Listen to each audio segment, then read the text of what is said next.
የስፋት እና የይዘት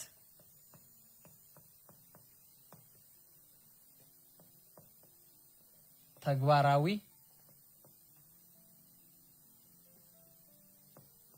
ፕሮብሌሞች እና መለካት ይዘትንና ስፋትን ተግባራዊ ፕሮብሌሞች ወይንም ይዘትንና ስፋትን በተግባር መለካት ይዘትን ስፋትን በተግባር መለካት ነው። በተግባር መለካት ስንል በቀን በእለት ተእለት ወይም በቀን በህይወታችን ውስጥ የሚገጥሙን ተግባራዊ ፕሮብሌሞች አሉ። እኛ ልብ የማንላቸው ነገር ግን በእነኚህ በስፋትና በይዘት ልኬቶች ውስጥ የምናገኛቸው ይሄንን ትምህርት ከተማርን በኋላ ወይንም ከተማራችሁ በኋላ ይዘትንና ስፋትን በተግባር መለካት ትችላላችሁ ማለት ነው። ቤታችሁ የይዘትን ምድቦች የተሰጡትን ይዘትን እነኚህን የይዘት ምድብ በመጠቀም መለካት ትችላላችሁ። ስፋት የተሰጠ ወለልን የተሰጠ የቤት ቁሳቁሶችን ስፋታቸውን በተግባር መለካት ትችላላችሁ ማለት ነው። እስኪ የይዘትን እና የስፋትን ምድቦች ስናይ የይዘትን ልኬት ለማሳየት እነኚህን በህይወት በእለት ተእለታችን በየት በኩል ዕውቀቶችን ልንጠቀም እንችላለን? እነኚህን የምንጠቀሙ ለምሳሌ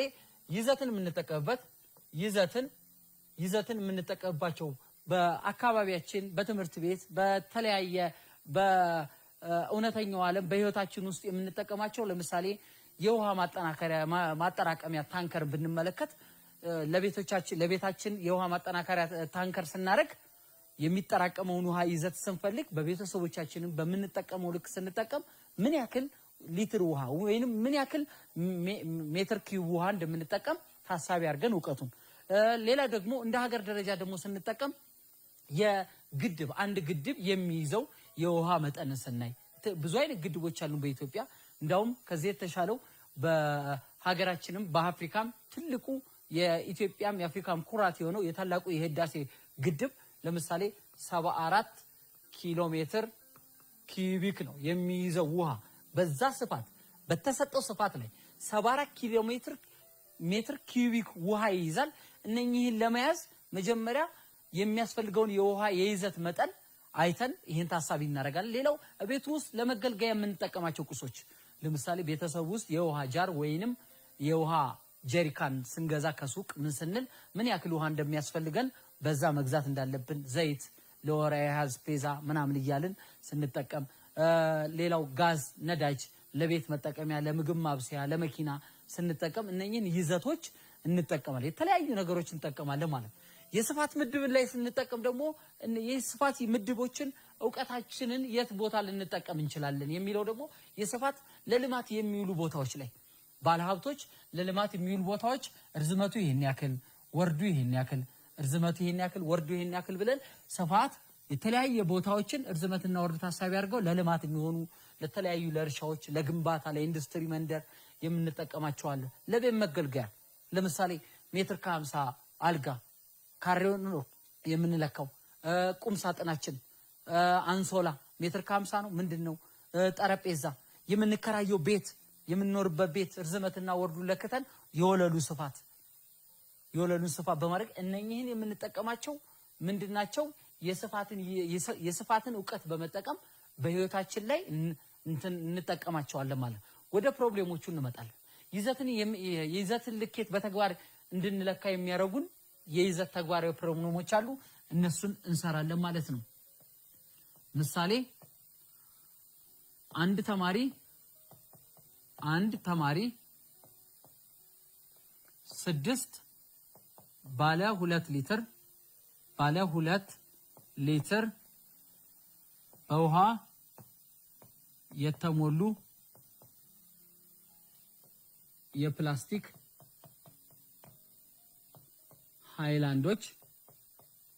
ሃይላንዶች ወይንም ኮዳዎች ወደ ባልዲ እንድትገለብጥ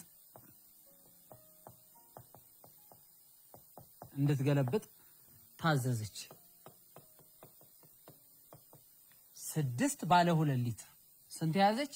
6 ባለ 2 ሊትር የያዘ በውሃ የተሞሉ የፕላስቲክ ሃይላንዶችን ወደ ባልዲ እንድትገለብጥ ታዘች። ስንት ሊትር ባለ ስንት ሊትር ባለ ስንት ሊትር ባልዲ ያስፈልጋታል? ለ6 ባለ 2 ሊትር በሜትር ኪዩብ ሚሊ ሜትር እና ሜትር ኪዩብ ግለጹ። ጥያቄ የሚለው ምንድነው የተሰጣ? 6 ሃንስ እንመለከት። አንድ ተማሪ 6 ባለ 2 ሊትር በውሃ የተሞሉ የፕላስቲክ ሃይላንዶች አላት። እነኚህን ወደ ምን እንድገለብጥ ታዘዘች? ወደ ባልዲ ላይ እንድገለብጥ። ከመገልበጧ በፊት ተማሪዋ ስንት ሊትር የሚይዝ ባልዲ ያስፈልጋታል? መጀመሪያ እዚህ የተሰጠን 6 ሃይላንዶች ተሰጥተውናል። 6 ሃይላንዶች ተሰጥተውናል። 6ቱ ሃይላንዶች 2 ሊትር የያዙ ናቸው። 6ቱም ሃይላንዶች 2 ሊትር የያዙ ናቸው። 2 ሊትር የያዙ ናቸው። ስለዚህ 6 ሲባዛ በ2 12 ሊትር 6 ጊዜ 2 ማለት ነው ሊትር 12 ሊትር የሚይዝ ሊትር ውሃ የሚይዝ ባልዲ ያስፈልጋታል። ባልዲ ያስፈልጋታል ማለት ነው። 12 ሊትር የሚይዘው ባልዲ 12 ሊትር ያስፈልጋል። ለደግሞ 12 ሊትርን ወደ ማን ቀይሩ ነው? ወደ ሚሊ ሊትር ነው። ሚሊ ሊትር ቀይሩ ነው። 1 ሊትር 1000 ሚሊ ሊትር ነው። 12 ሊትር ማለት 12 ሲባዛ በ1 ነው። 1 ሊትር ነው። 1 ሊትር ማለት 1000 ሚሊ ሊትር ነው። ስለዚህ እዚህ 12 ሲባዛ 1 ሊትር ማለት ምን ማለት ነች? 1000 ሚሊ ሊትር ነው። በ1000 እናበዛለን ሚሊ ሊትር ነው። ከፍተኛው ወደ ዝቅተኛ ስለሆነ ማብዛት ነው። 12 ሲባዛ በ1000 12000 ሚሊ ሊትር። ሌላው በሜትር ኪዩብ ቀይሩ ነው የሚለው። በሜትር ኪዩብ ደግሞ ስንቀይር ዝምድናውን ካስታወሳችሁ 12 ሊትር ማለት በሜትር ኪዩብ ለመቀየር 1 ሜትር ኪዩብ ማለት 1000 ሊትር ውሃ የሚይዝ የውሃ ማጠራከሚያ ታንከር ማለት ነው። 1000 ሊትር የውሃ የሚይዝ ማጠራከሚያ ታንከር የምናጠራቅበት ታንከር ማለት ነው። ስለዚህ ይሄ ማለት 12 ሊትር ወደ ሜትር ኪዩብ ስንቀይር ከዝቅተኛ ወደ ከፍተኛ ነው። 12 ሲካፈል ለ1000 ማለት ነው። ይሄ ማለት 0.012 ሜትር ኪዩብ ይሆናል ማለት ነው። ይሄ ይዘትን ሊያሰራን የይዘት ዕውቀት የሚያስፈልገን ተግባራዊ ፕሮብሌም ማለት ነው። ሌላም እንጨምራለን። ምሳሌ 2 መምህር ጌታ ሰው ርዝመቱ 20 ሴንቲሜትር ወርዱ 15 ሳንቲሜትር እና ከፍታው 30 ሳንቲሜትር የሆነ የአሳ ማርቢያ ገንዳ በውሃ መሙላት ቢፈልግ ስንት ሊትር ውሃ ያስፈልገዋል? ስንት ሊትር ውሃ ያስፈልገዋል? መምህር ጌታ ሰው ርዝመቱ 20 ሳንቲሜትር ወርዱ 15 ሳንቲሜትር እና ከፍታው 30 ሳንቲሜትር የሆነ የአሳ ማርቢያ ገንዳ በውሃ መሙላት ቢፈልግ ስንት ሊትር ውሃ ገንዳውን ለመሙላት ያስፈልገዋል። ስለዚህ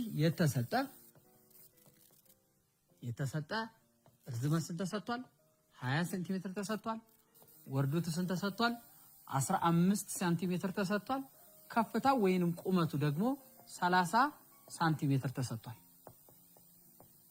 ስለዚህ ይዘት ማለት ይሄ ጠጣር ምስል ሬክታንግላዊ ፕሪዝም መሆኑን ልብ እንላለን። ሬክታንግላዊ ፕሪዝም ርዝመቱ፣ ወርዱ፣ ከፍታውም የተለያዩ ናቸው። ስለዚህ ምስሉን ስንስለው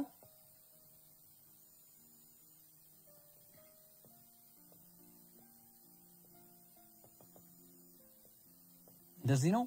ርዝመቱ 20 ወርዱ 15 ከፍታው እንደገና 30 ሴንቲሜትር ተሰጥቷል። ይዘቱን ለማግኘት የሬክታንግላዊ ፕሪዝም ርዝመት ሲባዛ በወርድ ሲባዛ በከፍታ ነው። ስለዚህ ርዝመት ስንት አለ? 20 አለ ሲባዛ በ15 አለ ሲባዛ በ30 አለ። ይሄን እናበዛለን። 20 በ15 300 በ30 300 ሲባዛ በ30 3 ጊዜ 3 9 3 ዜሮዎች ይቀመጣሉ። 9000 ሴንቲሜትር ኪዩብ ነው። ስለዚህ ይዘቱን በሳንቲሜትር ኪዩብ አግኝተናል። በሊትር ደግሞ እንቀይረዋለን ማለት ነው። ይዘትን አንድ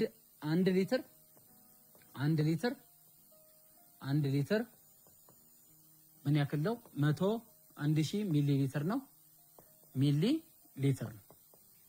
ከዚህ ደግሞ እንደምንረዳው 1 ሚሊ ሊትር ደግሞ ከ1 ሳንቲሜትር ኪዩብ ጋር እኩል ነው። ስለዚህ 9000 ሳንቲሜትር ኪዩብ ማለት 9000 ሚሊ ሊትር ጋር እኩል ነው።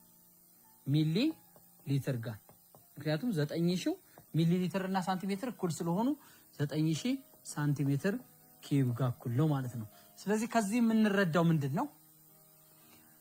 9000 ሚሊ ሊትር ማለት 9000 ሚሊ ሊትር ማለት በሊትር ሲቀመጥ ለ1000 ማካፈል ነው። 1 ሊትር ስንት ሚሊ ሊትር ስለሆነ 1000 ሚሊ ሊትር ስለሆነ 9000 ሲካፈል ለ1000 ነው። ስለዚህ ሊትር ስንት ይመጣል? 3 0 በ3 ይጠፋል።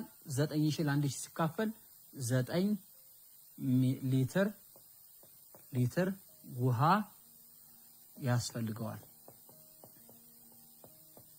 ያስፈልገዋል ማለት ነው። 9 ሊትር ውሃ ይጠቀማል ማለት ነው። ይህ የይዘትን ተግባራዊ ምሳሌዎች ይዘትን በተግባር መለካት ላይ የሚከተሉት ጥያቄዎች ናቸው። አሁን ደግሞ ወደ ስፋት ተግባራዊ ልኬቶች እንሄዳለን። ስፋትን ለማግኘት ሬክታንግላዊ ቅርጽ ያላቸው ወይንም ወጥ የሆነ ደንባዊ የሆነ ቅርጽ ያላቸውን ስፋትን ለማግኘት ሬክታንግል ሲሆን ርዝመት አለው፣ ወርድ አለው። ሬክታንግል ሲሆን ስፋቱን ሲገኝ ርዝመት ሲባዛ በወርድ ብለናል። ይሄ ሬክታንግል ነው። ሬክታንግል ዝርቅ ገጽታ ያለው ርዝመትና ወርድ ያለው የጠለል ምስል ነው። ሁለተኛው ደግሞ ካሬ ነው። ካሬ ደግሞ አራቱም ጎኖቹ ማዕዘን አንግል ሆነው ርዝመት ሁሉም ጎኖቹ የጠርዞቹ ተመሳሳይ እኩል የሆኑ ናቸው። አራቱም ጎኖቹ እኩል ናቸው። ስፋት ማለት ርዝመት ሲባዛ በርዝመት ነው። በዚህ እነኝህን ተመርኩዞ የስፋት ምሳሌዎች እንሰራለን ማለት ነው።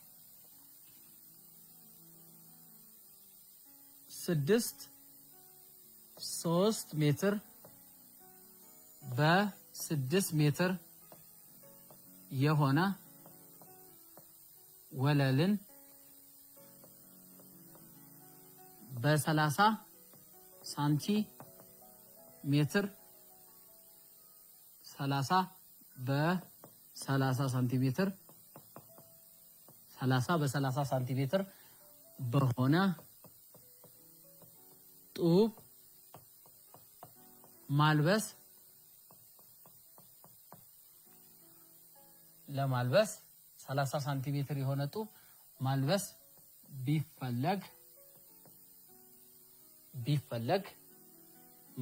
ቢፈለግ ወለሉን ለማልበስ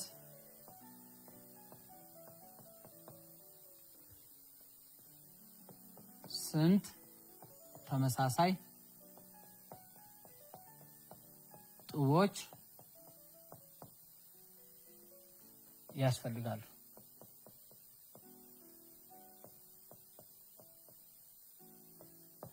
ምንድነው ጥያቄ ያለው?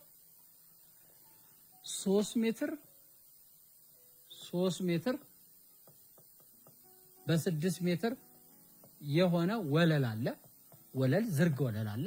ቤት ሊሆን ይችላል፣ ግቢ ሊሆን ይችላል።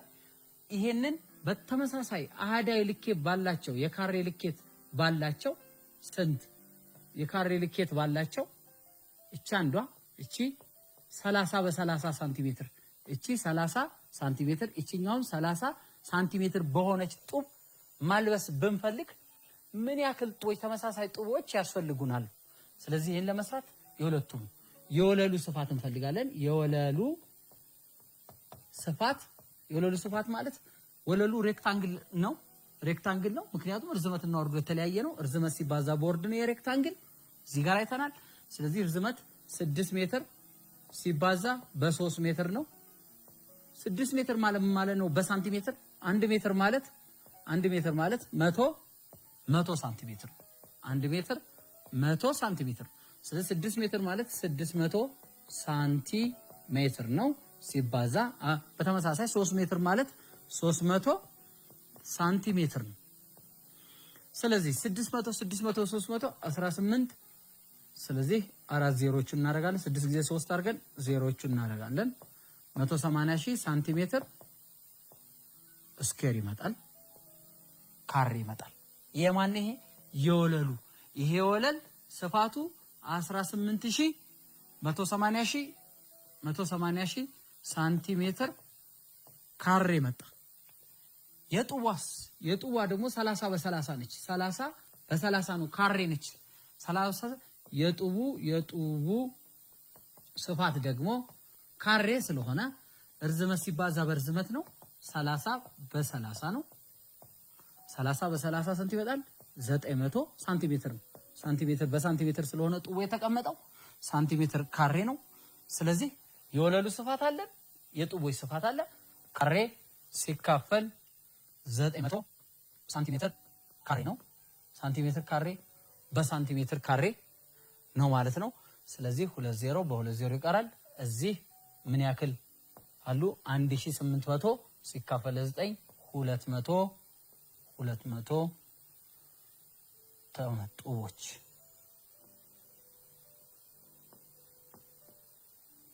ያስፈልጋሉ ማለት ነው። 200 ተመሳሳይ ጡቦች ያስፈልጉናል ማለት ነው። ስለዚህ እነኚህን የስፋትና የይዘት ምድቦች በመከተል ሶነ የጥያቄዎችን እንሰራለን ማለት ነው።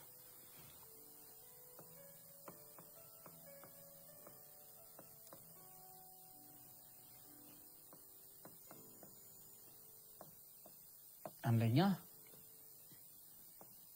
እርዝመቱ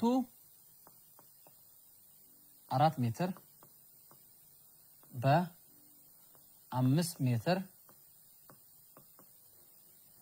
5 ሜትር የሆነ መኝታ ክፍል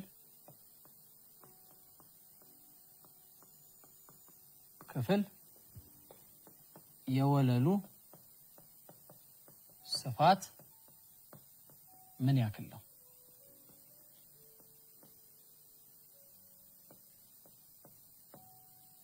ነው 2 አንድ የሚሰራ ቤት 12 ሜትር እርዝመት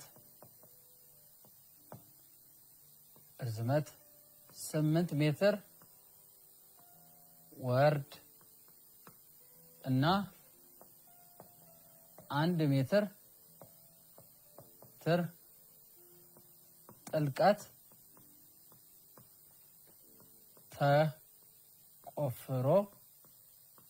ተቆፍሮ የወጣው አፈር በባለ 6 ሜትር ኪዩብ በሚጭን መኪና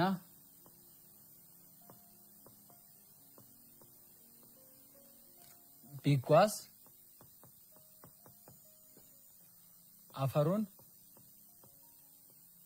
አፈሩን ለመጨረስ አፈሩን ለማጓጓዝ መኪናው ስንት ጊዜ መመላለስ ይኖርበታል? ስንት ጊዜ ተመላልሶ መጫን ይኖርበታል?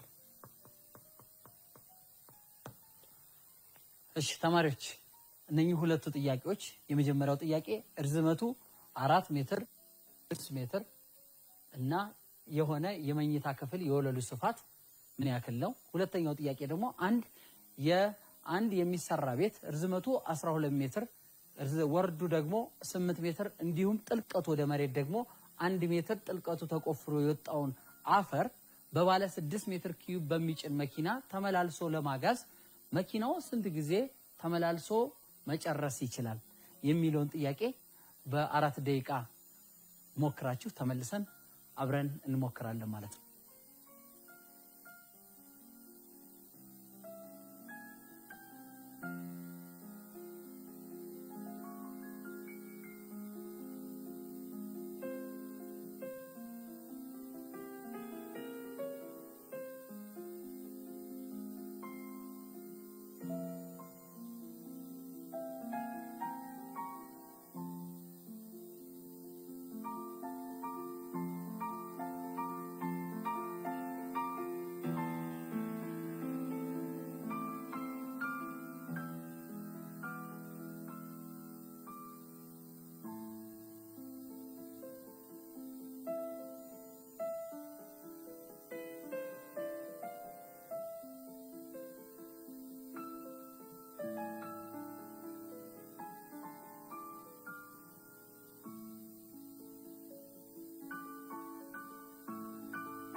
እሺ ተማሪዎች ጥሩ እንደሰራችሁ ተስፋ አደርጋለሁ። ምክንያቱም እስካሁን ከሰራናቸው ጥያቄዎች ጋር ተመሳሳይ ስለሆነ እነኚህ ጥያቄዎች የስፋትና የይዘትን በተግባር መለካት የሚያመላክቱና በተግባር ለመለካት የሚያስችሉ በአካባቢያችንም በቤታችንም የምንሰራቸው ስራዎች ስለሆኑ ጥያቄው እንዳልከበዳችሁ ተስፋ አደርጋለሁ። አሁን ጥያቄዎችን አብረን እንሞክራለን ማለት ነው። አንደኛው ጥያቄ ምን ይላል? ርዝመቱ 4 ሜትር ወርዱ ደግሞ 5 ሜትር የሆነ መኝታ ክፍል ወለሉን ነው። መኝታ ክፍል ስንል ክፍሉን አይደለም፣ ወለሉ ዝርግ ወለሉ ስፋቱ ምን ያክላል? ይሄ ቅርጹ የሬክታንግል ነው። ምክንያቱም ርዝመትና ወርድ ይለያያል። ስፋቱ ምን ያክል ነው? ርዝመት ሲባዛ በወርድ ነው። ርዝመት ስንት አለ? 4 ሜትር አለ። ሲባዛ ወርድ 5 ሜትር አለ። ስለዚህ ይሄን ስናደርግ 4 ጊዜ 5 20 ሜትር ካሬ ይሆናል ማለት ነው። ጥሩ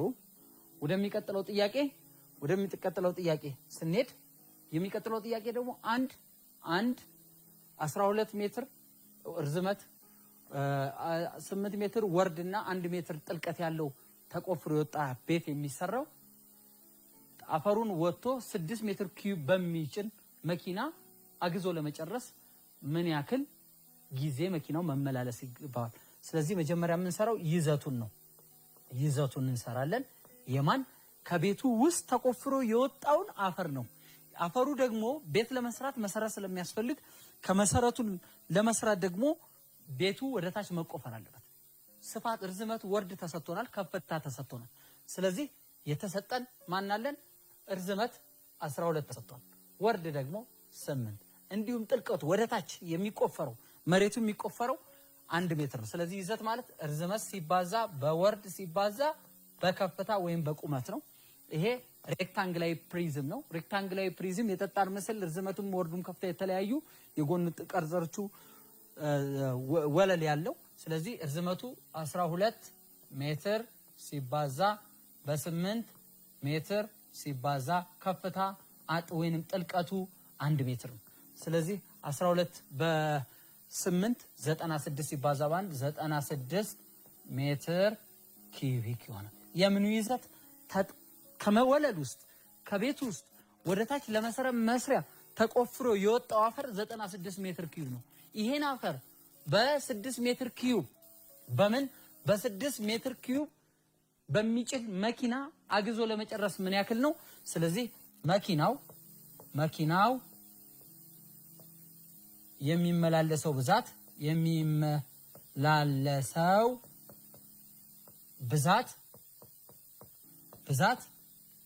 ከቤት ውስጥ የቤቱ ውስጥ የወጣው የአፈሩ ይዘት 96 ሜትር ኪዩብ ነው። ሜትር ኪዩብ ሲካፈል አንድ ጊዜ በአንድ ዙር ሲመጣ መኪናው 6 ሜትር ኪዩብ ስለሚወስድ ለ6 ሜትር ኪዩብ ነው የምናካፍለው። ስለዚህ 96ን ሜትር ኪዩብ በሜትር ኪዩብ ስለሚጠፋ 96 ለ6 እናካፍላለን። 96ን ለ6 9 ለ6 አንድ ጊዜ 6 ስንት ይመጣል? 3 ይመጣል። 30 ማን ተወርዳለች? 6 36 ለ6 6 ጊዜ 6 ጊዜ 6 36። ስለዚህ ስንት ይመጣል ማለት ነው? 16 ጊዜ። ስለዚህ መኪናው 16 ጊዜ ተመላልሶ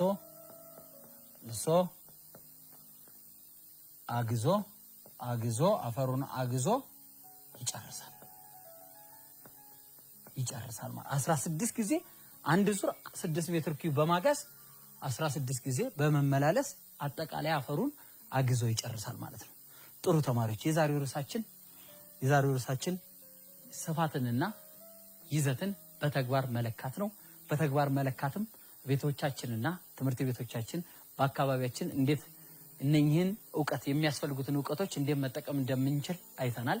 የት ልንጠቀም እንችላለን የሚለውን ለምሳሌ ይዘትን የምንጠቀምባቸው ይዘትን ተግባር ወይንም በትክክል በህይወታችን ውስጥ ልንጠቀምባቸው ግድብ ግንባታ ላይ ቤት ውስጥ የሚገቡ መገልገያዎች እነ ውሃ፣ ዘይት፣ ነዳጅ እነኚህን ወደ ቤት ስናስገባ ለምሳሌ የተለያዩ የሳጥኖች እቃዎችን ለማስቀመጥ የሚሆኑ ሳጥኖች ምን ያክል ውስጡ ክፍተት ያለው ምን ያክል ነገር ሊይዝ የሚችለውን ነገር ነው። ይዘት ማለት ራሱ አንድ ማንኛውም ነገር ሊይዝ የሚችለው ቦታ ልኬት ነው ተብሏል። ስለዚህ እነኛውን ሊይዝ የሚችል ነገር ማንኛውም እነ ግድብ ግንባታ በትንንሹ እንኳን ስናይ ደግሞ በሆስፒታል በጤና ጣቢያ ደግሞ የመርፌ ጋን ወይንም ስሪንጅ ምን ያክል ፈሳሽ ነገሮች እንደሚይዙ መድኃኒቶች ስንገዛ ውስጡ በምን ያክል ሚሊ ሊትር ሳንቲሜትር ኪዩብ ምናምን እንደምንጠቀም እነኚህ ሁላ የትልልቅ ግድቦችን ስንጠቀም እነኚህ ምንድናቸው? ይዘትን የምንጠቀምባቸው ናቸው። ስፋትን የምንጠቀምባቸው ደግሞ እውቀቶች የስፋት እውቀት የሚያስፈልጉን ደግሞ በህይወታችን የት ጋር በትንሹ ልንጠቀም እንችላለን። የቤት ወለልን ስናይ የቤት ወለል ሳሎን ምናምን የምንላቸው መኝታ ቤት ርዝመት ወርዱን በማየት ስፋቱን በማየት ሌላው ለልማት የሚውሉ ቦታዎች አብዛኛው ከተማ ወጣ ስንል ለልማት የሚውሉ ርዝመትና ወርዳቸው ከፍተኛ የሆነ ልማት የሚውሉ ለእርሻ የሚውሉ ቦታዎች አሉ፣ ለኢንዱስትሪ የሚውሉ ቦታዎች አሉ። እነኛ ላይ እንጠቀም። እቤት የሚገኙ ደግሞ ቁሳቁሶች እቤት የሚገቡ ለምሳሌ የምንጣፍ የቤት ወለል ምንጣፍ ቤታችንን ርዝመትና ወርዱን ለክተን ገበያ በመሄድ ምንጣፉን በዛ ልክ ስፋቱን ፈልገን ገዝተን እንመጣለን። እነኚህን የመሳሰሉ ውጤቶች አሉ። ግድብ ስንሰራ የተለያዩ ነገሮች ስንሰራ ስፋት አልጋ ሜትር ከ20 ርዝመቱ 1 ሜትር ወርዱ ይሄ ሜትር ከ50 ነው ሜትር ከ80 ነው የምንለው ስፋቱን በማየት ነው። እነኚህን የመሰሉ የይዘትና የስፋት ተግባር መለካት ትችላላችሁ ማለት ነው። የዛሬው ትምህርታችን ይሄን ይመስላል። ሰላም ሁኑ። ሰላም ዋሉ።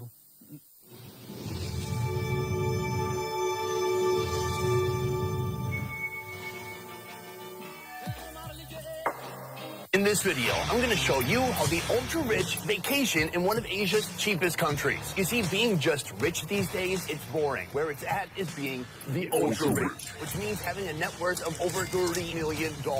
So if that was you, you'd probably vacation at a resort like this, the Four Seasons in Vietnam. This is one of the top luxury resorts in Vietnam with a Forbes 5-star rating. Today, I'm on a mission to show you what unlimited piles of cash get you in one of Asia's cheapest countries. You'll see breakfast, a villa tour. You'll witness in-room dining, and you'll discover the most expensive food experience money can buy here. It all starts with a buffet breakfast, and that's exactly where we're headed now. Let's move. The buffet is behind me. There's probably 100 different items to choose from. Let's check some of them out. Right here, under these ceramic dishes, we have many surprises that lie ahead, like this. Oh. Grilled vegetables. I probably started with the most boring thing possible. What you see here is a breakfast that costs $1,000.